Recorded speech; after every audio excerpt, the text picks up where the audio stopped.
القهوه واضطرابات المناعه الذاتيه. طبعا معروف القهوه من اكتر المشروبات استهلاكا في العالم، نادرا يعني لما تقابل حد يقولك انا ما بشربش قهوه. وطبعا بقى واضح جدا ان الاكل والشرب ليهم تاثير كبير جدا جدا على كل اضطرابات المناعه الذاتيه. الاكل ممكن يمرض وممكن يعالج، عشان كده كان لازم نتكلم عن علاقه القهوه باضطرابات المناعه الذاتيه. القهوه كويسه ولا وحشه؟ بتمرض ولا بتعالج؟ لو بتعاني من اي اضطراب مناعه ذاتيه ايا كان نوعه، سواء كان روماتويد، هاشيموتو، ذئبه، صدفيه، MS او اي مشكله مناعيه، هنتكلم في الحلقه دي عن علاقتنا بالقهوه لازم تكون عامله ازاي. ما تنسيش تعملي لايك للفيديو، سبسكرايب للقناه، ويلا بينا نبتدي. انا ندى حرفوش ودي قناه والبي. لما اتكلمت قبل كده عن اضطرابات المناعه الذاتيه وعن علاقتها بالتغذيه والاكل وبنمط الحياه، جات لي اسئله كتير عن نوعيات معينه من الاكل والمشروبات، لكن اكتر حاجه اتكرر السؤال عنها كانت القهوه. وده طبعا علشان احنا كلنا بنشرب قهوه، مين ما بيشربش قهوه؟ القهوه جزء من حياتنا كلنا وجزء من احلى الاجزاء بصراحه. بس تفتكروا ليه القهوه بقت ثالث مشروب في العالم من حيث الشعبيه والاستهلاك بعد الميه والشاي؟ القهوه بتدينا احساس بالسعاده، بتظبط المود، بتزود الطاقه والنشاط، لان هي مشروب منبه بسبب طبعا احتوائها على الكافيين. ناس كتير بتعتمد عليها علشان تقدر تصحى من النوم وتفوق وتركز،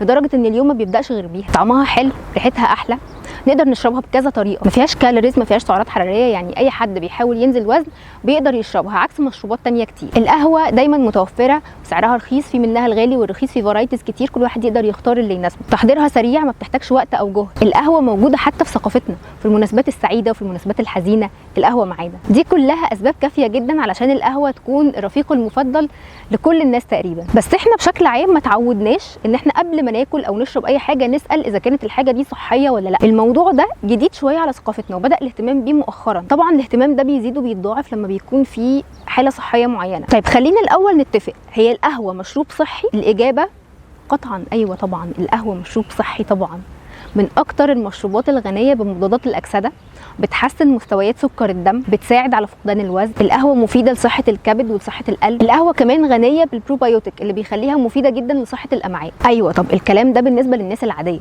طب الناس اللي بتعاني من اضطرابات المناعه الذاتيه ايه وضعهم مع القهوه؟ الخبر السعيد ان القهوه مفيده ليهم برضو، نقدر نشرب قهوه حتى لو احنا عندنا اضطراب مناعي او مرض مناعي. بس قبل ما تجري استني خليني اكمل وخدي المعلومه للاخر. احنا هنا بنتكلم عن انهي قهوه، عن قد ايه قهوه.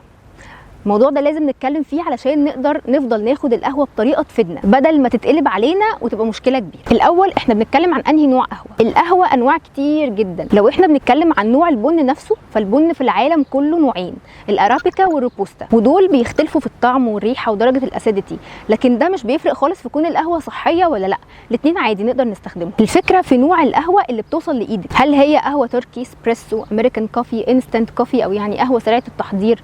الانستنت كوفي دي هي عليها اضافات ولا لا، او لو عليها اضافات الاضافات دي نوعها ايه بالظبط. هنتكلم بالتفصيل شويه عن القهوه علشان نفهم اكتر امتى القهوه ممكن تكون مفيده وامتى ممكن تكون مضره. هنتكلم عن انواع القهوه من الاسوأ للافضل. اسوأ نوع قهوه على الاطلاق هو القهوه سريعه التحضير المضاف ليها سكر ومبيضات، اللي هي الثلاثه في واحد وكل الحاجات اللي شبهها. طبعا يعني دي مش قهوه، دي اسوأ انواع القهوه سريعه التحضير على الاطلاق. معاها سكر، دي كارثه ثانيه. معاها مبيضات، دي كارثه ثالثه، مليانه مواد حافظه وزيوت نباتيه وحاجات بجد يعني رديئه جدا، هي اصلا خطر على اي حد. اللي بعده، اي نوع قهوه هتعمليها وتضيفي عليها لبن او سكر او الاثنين مع بعض. السكر اصلا ممنوع تماما على اي حد بيعاني من مرض مناعي. الناس كلها المفروض اصلا تتمنع من السكر علشان ما تمرضش، مش مفروض ان حد اصلا ياخد سكر. اللبن البقري، اللبن البقري لازم يتلغي من حياتك اصلا. اللبن البقري مليان سكر، مليان لاكتوز، مليان هرمونات، يعني احنا بنتكلم هنا عن قنبله التهابات. حد هيقول لي طب ما هو انا ما بقدرش اشرب القهوه ساده، في الحاله دي نقدر نستخدم المحليات الامنه زي المونك فروت. هحط لكم هنا فيديو اتكلمت فيه عن انواع المحليات الامنه اللي احنا نقدر نستخدمها. الحليب البقري نقدر نستبدله بكريمه خفق او لبن لوز او لبن جوز هند لو يعني لازم حاجه تبيض القهوه. طيب اللي بعده، القهوه سريعه التحضير اللي بدون اضافات. طبعا هي مش افضل اختيار، لكن هي على الاقل افضل من الانواع اللي احنا اتكلمنا عنها دي. ليه هي مش افضل اختيار؟ لاسباب كتير، منها مثلا ان هي فعليا مش قهوه 100%. انا عارفه ان دي معلومه غريبه لان هي مش بيكون مكتوب عليها كده، هيبقى مكتوب عليها ان هي 100% قهوه، بس ده مش حقيقي.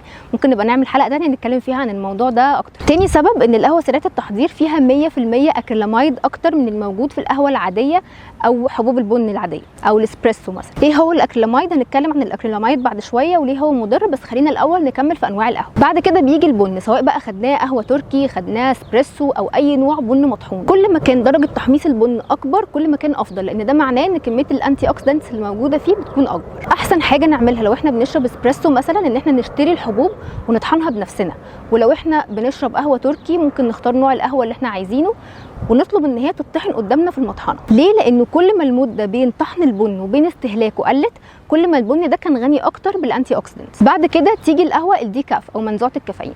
طبعا دي ملهاش اي لازمه بالنسبه لناس كتير، بس انا هقول لكم بعد شويه انا ليه ذكرتها دلوقتي. بعد كده تيجي الجرين كوفي بينز او القهوه الرو اللي مش متحمصه خالص، دي افضل نوع. جميل قوي. طيب قد ايه قهوه في اليوم؟ كوبايه واحده بس في اليوم، ويفضل كمان ان هي تكون خلال النهار، لانه الافراط في شرب القهوه هيودينا في حته احنا مش عايزين نروح لها، هيحول القهوه من المشروب المفيد جدا ده لمشروب تاني ضار جدا. ازاي بقى؟ ايوه دي نقطه مهمه جدا لازم نتكلم فيها، مش بس علشان ما تزوديش قهوه، لا، علشان لما تسمعي اي حد بيقول لك انه القهوه ممنوعه عليكي تماما ما تتلخبطيش وتبقي فاهمه الموضوع كله. الافراط في شرب القهوه مش كويس لاسباب كتير. السبب الاول هو الكافيين. القهوه فيها كافيين، وشرب الكافيين بيرفع الادرينالين والكورتيزول. ارتفاع الادرينالين والكورتيزول محفز للالتهاب، فما ينفعش كل شويه يفضل الادرينالين بتاعي طالع نازل كده. السبب الثاني ان كافيين، كورتيزول، ادرينالين معناهم توتر وقله نوم، مش هنعرف ننام كويس. ومعروف طبعا ان النوم جزء مهم جدا من علاج اي مشكله مناعيه. علشان كده انا قلت ان القهوه الديكاف هي تاني افضل نوع، لانه هي ما فيهاش كافيين فمش هترفع الكورتيزول، وهي تعتبر بديل كويس للناس اللي مرتبطه عاطفيا بالقهوه اكتر من ارتباطهم بتاثيرها على النشاط والطاقه. يعني لو انا بحس مثلا انه انا مرتبطه عاطفيا بالقهوه وان انا لازم اشرب مرتين 3 4 قهوه في اليوم، في ناس تشرب اكتر من كده وان انا مش قادره اقللها، يبقى انا ممكن اشرب قهوه عاديه مره واحده بس في اليوم، والباقي استبدله بقهوه منزوعه الكافيين على الاقل لحد ما اقدر بعد كده استبدلها بمشروبات تانية، وان انا اقدر افك الارتباط العاطفي والتعلق اللي بيني وبين القهوه. السبب الثالث هو البوتاسيوم.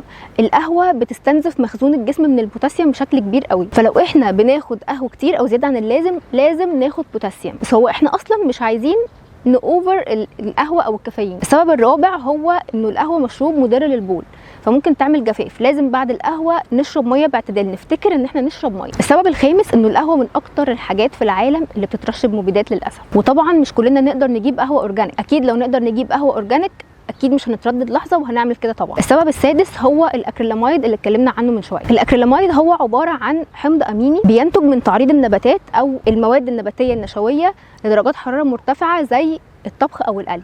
طبعا كلنا عارفين القهوه بتتحمص، علشان كده انا قلت ان افضل نوع من القهوه هو الجرين كوفي بين او حبوب القهوه الخضراء، لان هي مش بتكون متحمصه خالص. ولسبب ده اكيد احنا مش بنعمل منها مشروب القهوه، اكيد مش هتنفع تبقى قهوه، ولكن هي بتكون موجوده في صوره سبلمنتس لان هي ليها فوائد عظيمه جدا. هي بتساهم في علاج مشاكل صحيه كتير، اهمها مشاكل اضطرابات سكر الدم واضطرابات الغده الدرقيه.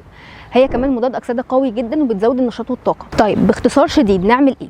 لو انا بعاني من اي اضطراب مناعه ذاتيه ينفع اشرب قهوه. القهوه مش ممنوعه تماما، ولكن كوبايه واحده بس خلال النهار بدون اضافه سكر او لبن بقري. القهوه المضاف عليها مبيضات وسكر هي الاسوأ، والافضل طبعا هي حبوب البن المطحونه في وقت قريب، والافضل على الاطلاق هي الجرين كوفي بينز. القهوه غنيه بمضادات الاكسده بتحسن المزاج، مفيده لصحه القلب والكبد ومستويات سكر الدم، وكمان مفيده جدا لو احنا عايزين ننزل وزننا. لكن زياده القهوه بتزود الالتهابات وبتسبب اضطرابات النوم ونقص البوتاسيوم والجفاف. القهوه الاورجانيك طبعا هي الاختيار الافضل مهما كان نوعها، لانه القهوه من اكتر الحاجات اللي بتاخد مبيدات. لو احنا عندنا ارتباط عاطفي بالقهوه الافضل ان احنا نستبدلها بالقهوه الديكاف او منزوعه الكافيين حتى لو بشكل مؤقت. اتمنى تكون الحلقه دي جاوبت على كل تساؤلاتكم بخصوص القهوه، مشروبي ومشروبكم ومشروب كل الناس المفضل. لو عجبك الفيديو ده ما تنسيش تعملي لايك للفيديو وسبسكرايب للقناه على اليوتيوب، وما تنسيش تشاركي الفيديو ده مع اي حد تحب ان المعلومات دي توصله.